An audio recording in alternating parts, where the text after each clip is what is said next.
आरव, आज तुम्हारी वजह से मैं मुक्त हो पाया हूँ, इसलिए मैं तुम्हें यह वचन देता हूँ कि जब भी तुम किसी मुसीबत में होंगे तो बस एक बार मुझे याद कर लेना। मैं उसी क्षण तुम्हारी रक्षा के लिए प्रकट हो जाऊंगा। धीरे वह स्पष्ट हुई एक 16 से 17 साल का लड़का सफेद कपड़ों में। अचानक जमीन कांपने लगी और एक मैजिकल पोर्टल खुल गया जो उनको एक दूसरी दुनिया से जोड़ता था। द्वीप, चमकते पेड़ और रहस्यमय जीव। जो भी इस खजाने को लेना चाहता है उसे अपनी परीक्षा देनी होगी।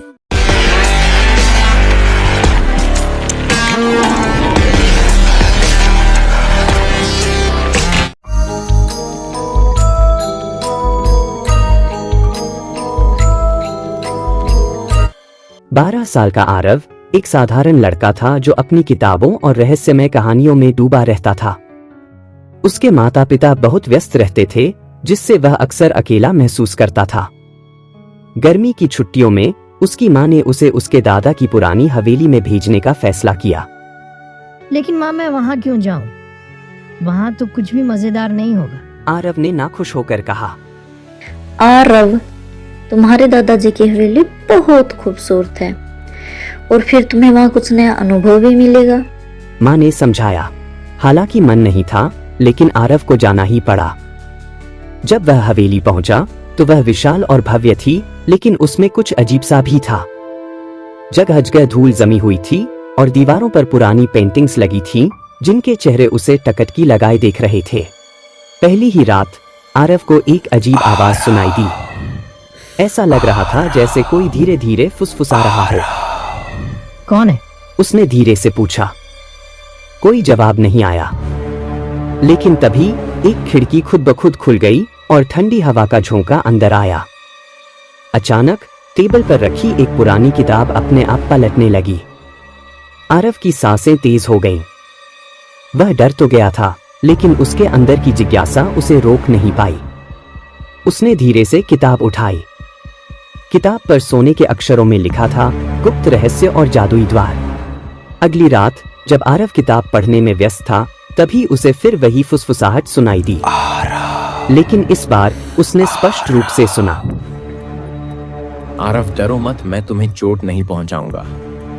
आरव ने चौंककर इधर उधर देखा और तभी उसके सामने हवा में एक धुंधली आकृति बनने लगी।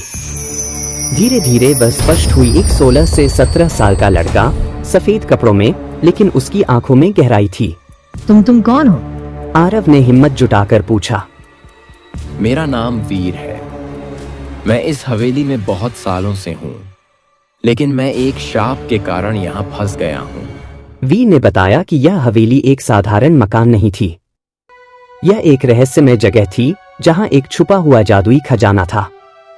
लेकिन उस खजाने पर एक खतरनाक शाप था, जिसने वीर को भी एक भूत बना दिया था। अगर तुम मेरी मदद करो तो शायद हम इस शाप को तोड़ सकते हैं, वीर ने कहा। आरव के मन में अब डर नहीं था, बल्कि रोमांच की भावना जाग चुकी थी। ठीक है, मैं तुम्हारी मदद करूंगा। आरव ने वीर से पूछा, हमें खजाने तक पहुंचने के लिए क्या करना होगा? वीर ने इशारा किया। पहले हमें हवेली में छिपे संकेतों को ढूंढना होगा। ये हमें जादुई द्वार तक ले जाएंगे। अगले दिन आरव और वीर ने हवेली का कोना कोना खंगालना शुरू किया, परंतु उन्हें वहां कुछ नहीं मिला। फिर वीर ने अपनी दिव्य ताकतों का प्रयोग किया। फिर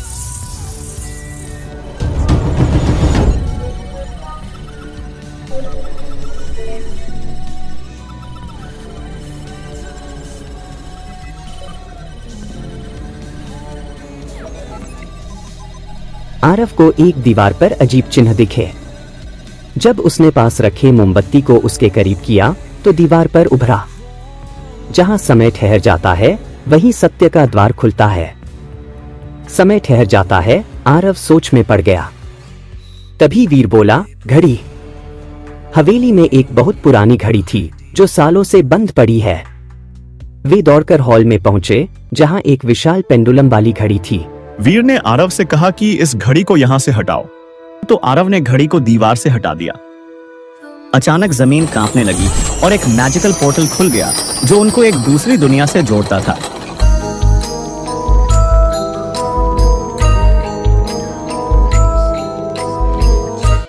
आरव और वीर ने नीचे उतरना शुरू किया। रास्ता बेहद संकरा और ठंडा था। जैसे ही वे नीचे पहुंचे, उन्होंने देखा कि सामने एक चमकता हुआ नीला जादुई द्वार था। हाँ, यह वही द्वार है। इसको पार करने के लिए तुम्हें अपनी सबसे कीमती चीज कुर्बान करनी होगी। आरव चौंक गया। उसके पास खास तो कुछ नहीं था, लेकिन फिर उसने अपनी जेब में रखी दादाजी की दी हुई पुरानी घड़ी निकाली। शायद यह, उसने कहा और घड़ी को द्वार के सामने रखा। अचानक घड़ी हवा में उठ गई और एक तेज रोशनी के साथ द्वार खुल गया।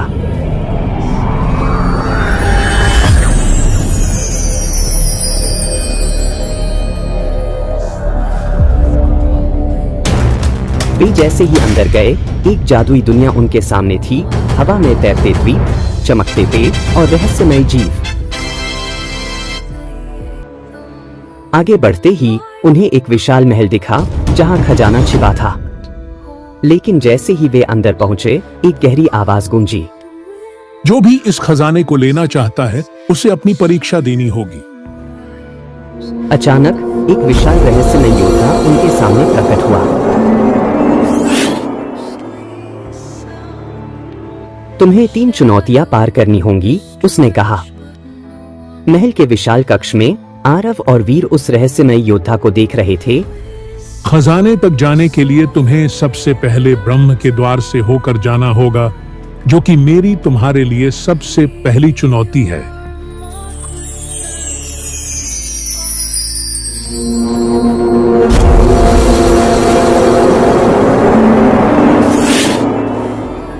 इन दोनों में से तुम्हें एक दरवाजे को चुनना होगा।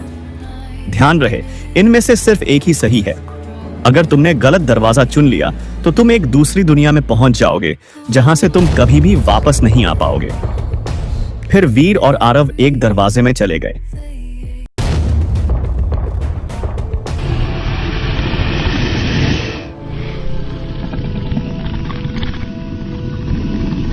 अंदर जाते ही उन्हें एक डायनासोर मिल गया था, जो कि बहुत ही ज्यादा खूंखार। आरव बहुत ही डर गया था। तो वीर ने अपनी दिव्य ताकतों से उसे डायनासोर को जलाकर भस्म कर दिया।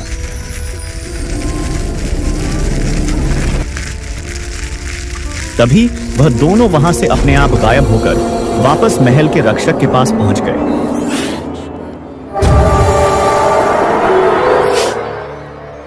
कंग्रेचुलेशंस, तुमने पहले परीक्षा तो पास कर ली। अब शुरू होती है तुम्हारी दूसरी परीक्षा, और वह है समय की परीक्षा। इस परीक्षा में खजाने तक जाने वाला मार्ग समय के जादू से जुड़ा हुआ है।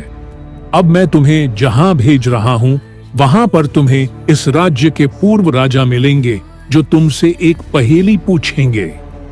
ध्यान रहे, अगर तुमने उसे पहेली का गलत जवाब दिया तो तुम उसी क्षण बूढ़े हो जाओगे और मुश्किल से 10 ही दिन जी पाओगे।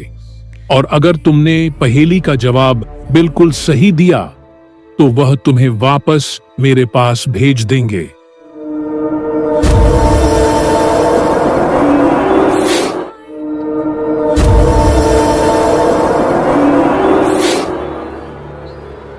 कौन हो तुम? तो वीर ने कहा, मेरा नाम वीर है और यह मेरे साथ आरव है। हम आपके महल से खजाना ले जाना चाहते हैं, क्योंकि आपके खजाने के साथ ही मेरी मुक्ति का राज जुड़ा हुआ है। खजाना तो तुम ले जाओगे, मगर उसके लिए जो शर्तें हैं वह तुम्हें पूर्ण करनी होगी। तुम तो एक आत्मा हो, तुम्हें तुमसे तो पहेली पूछ नहीं सकता, लेकिन मैं इस बच्चे से जरूर पूछ सकता हूँ। आरव ने कहा। जी पूछिए, आपको क्या पहेली पूछनी है? तो राजा ने पूछा, वह क्या चीज है जो खुद चलती नहीं है मगर फिर भी रास्ता दिखाती है? आरव सोच में पड़ गया। तभी उसके दिमाग में इस पहेली का उत्तर आया, तो उसने जोर से कहा, आपकी पहेली का उत्तर है नक्शा, जो कि खुद नहीं चलता, लेकिन जिनके पास वह नक्शा होता है तो वह नक्शा उन्हें रास्ता दिखाता है। बहुत खूब, तुमने इस पहेली का बहुत ही सटीकता से उत्तर दिया है। अब मैं तुम दोनों को वापस भेज देता हूँ।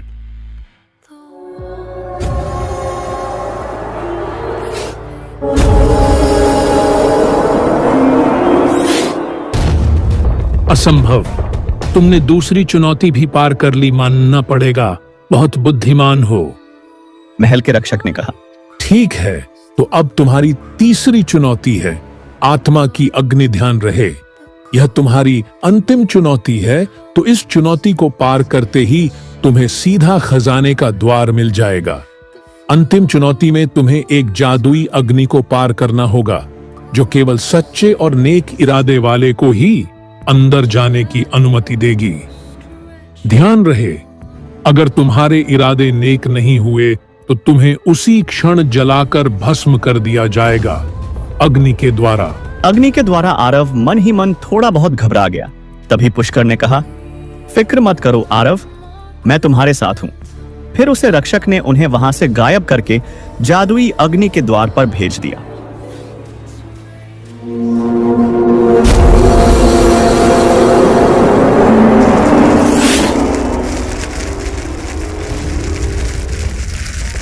आरव कहता है, पुष्कर से यह अग्नि तो बहुत तीव्र है, यह तो मुझे झुलस रही है। तू पुष्कर ने कहा कि आरव, तुम अग्नि देव के सामने प्रार्थना करो, तुम्हारी प्रार्थना वह जरूर सुनेंगे। तो आरोन ने पुष्कर की कही बात के अनुसार अग्निदेव के सामने प्रार्थना की।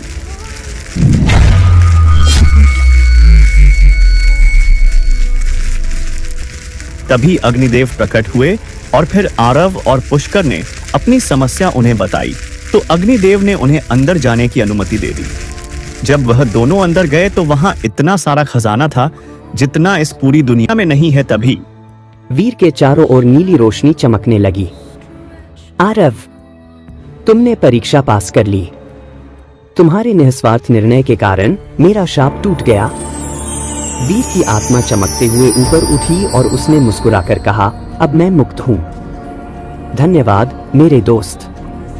आरव, आज तुम्हारी वजह से मैं मुक्त हो पाया हूं, इसलिए मैं तुम्हें यह वचन देता हूं कि जब भी तुम किसी मुसीबत में होंगे तो बस एक बार मुझे याद कर लेना। मैं उसी क्षण तुम्हारी रक्षा के लिए प्रकट हो जाऊंगा। एक पल बाद आरव की आंखें खुलीं और वह खुद को हवेली के उसी पुराने कमरे में पाया। और वीर कहीं नहीं था, लेकिन एक हल्की मुस्कान उसके चेहरे पर थी। क्या लगता है आपको, क्या वीर आएगा भविष्य में आरव की रक्षा करने के लिए? जानने के लिए देखते रहिए आपका अपना टीसी कार्टून।